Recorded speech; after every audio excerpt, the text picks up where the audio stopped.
Communication, marketing, recrutement. Vos besoins ont des solutions vidéo avec Décideur TV, le studio.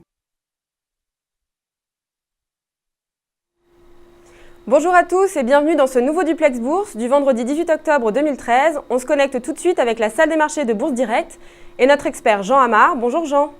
Bonjour Clémentine. Alors comme on le sait, le Congrès américain a réussi à trouver hier un accord provisoire concernant le budget. Quelles sont les réactions attendues aujourd'hui à la Bourse de Paris ?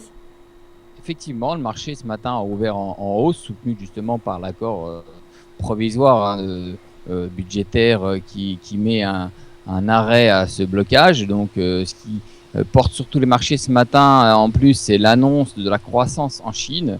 La seconde économie mondiale a rebondi au troisième trimestre à son rythme le plus rapide cette année, en s'offrant une croissance de 7,8% contre 7,5% au deuxième trimestre. Alors du côté de l'analyse technique maintenant, quels sont les supports et résistances à surveiller aujourd'hui ? Alors graphiquement, la tendance restera positive en intraday. À court terme, à 4206 points au-dessus, donc de 4206 points, ça reste positif. Le débordement de 4255, c'est ce qu'on essaye de faire actuellement, militerait pour une poursuite de la hausse en direction de 4280, voire 4300. Alors en ce qui concerne les valeurs maintenant, Accor et Valeo semblent très en forme. Que pouvez-vous nous dire de plus ? Alors, Valeo est au plus haut depuis 13 ans et a confirmé ses objectifs annuels après un troisième trimestre marqué par une croissance à deux chiffres, même si celle-ci a été atténuée par des effets de change défavorables. Il faut dire que le titre a gagné en un an 106% et depuis le début de l'année 96%. Donc, vous voyez, le parcours du titre est extraordinaire, énorme.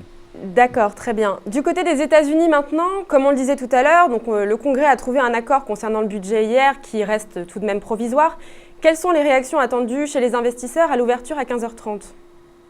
Alors l'accord du Congrès a mis provisoirement un blocage politique sur le budget et la dette publique, ce qui a propulsé l'indice Standard & Poor's à un plus haut historique.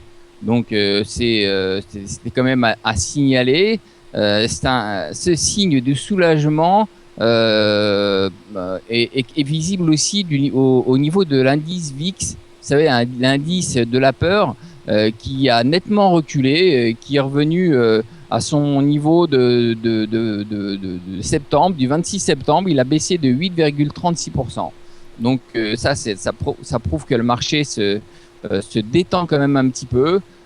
Ces inquiétudes mises de côté, les regards devraient désormais se tourner vers les sociétés. La saison des résultats ne fait que commencer, donc on va quand même plus se concentrer sur ces résultats. On attend cet après-midi à 16h l'indice, les indicateurs avancés du Conference Board pour septembre qu'on attend en légère baisse, et du côté des sociétés, on attend General Electric, le conglomérat, Morgan Stanley, une banque, quand même intéressant à suivre, Schlumberger et Verizon. Donc, vous voyez, on va plus se concentrer sur les résultats de société.